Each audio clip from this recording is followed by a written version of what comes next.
வீட்டிலேயே சுலபமாக எப்படி பரோட்டா செய்வது. பரோட்டா அந்த மாதிரி முதல்ல பிச்சு போட்டுக்கோங்க. அப்புறம் உங்கள் வீட்டில் தோசை சட்டியை நல்லா காய வச்சுட்டு அதில் எண்ணெயை ஊற்றிடுங்க.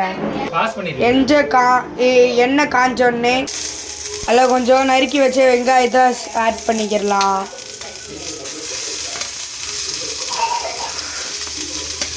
தேவையான அளவு வெங்காயத்தை ஆட் பண்ணிக்கோங்க.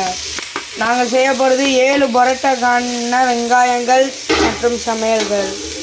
7 முட்டை பரோட்டா. இப்போ அதை நல்லா கிண்டி விட்டுக்கோங்க.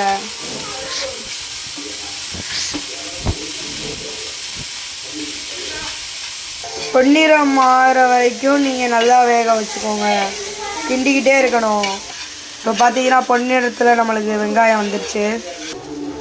இப்போ அதே மாதிரி தேவையான அளவு தக்காளியை கொஞ்சம் புளிஞ்சு அப்படியே அதை போட்டுக்கிடலாம்.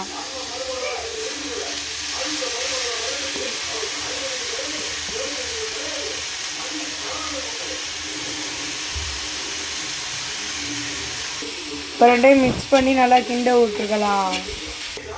தேவையான அளவுக்கு மிளகா பொடி போட்டுக்கோங்க. தேவையான அளவுக்கு கரம் மசாலா போட்டு நல்லா கிண்டிக்கோங்க. தேவையான அளவுக்கு சிக்கன் பொடி. இப்போ பரோட்டாவுக்கு தேவையான முட்டையை உடச்சி ஊற்றிக்கிடலாம். நாங்கள் 7 பரோட்டாவுக்கு 1 முட்டை, 2வது முட்டை இது. இப்போ பார்த்தீங்கன்னா நம்ம 4 முட்டையை உடச்சி ஊற்றிருக்கோம்.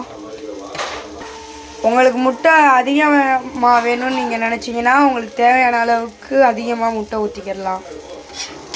கொஞ்ச நேரம் கிண்டிங்கன்னா உங்களுக்கு இப்படி வந்துடும். நாங்கள் கொஞ்சம் சின்ன சட்டியில் பண்ணுறோம். நீங்கள் பெருசில் பண்ணிங்கன்னா உங்களுக்கு நல்லா பெட்டராகவே வரும். இப்போ பரோட்டாவை ஆட் பண்ணிக்கிடலாம். அதில் நீங்கள்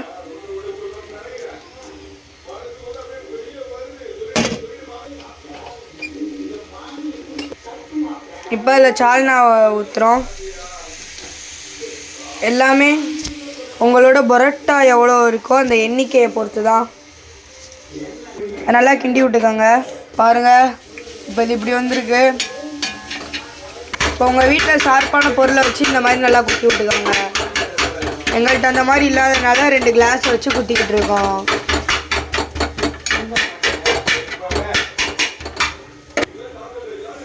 இப்போ பார்த்தீங்கன்னா உங்கள் தேவையான அளவுக்கு உப்பு போட்டுக்கோங்க.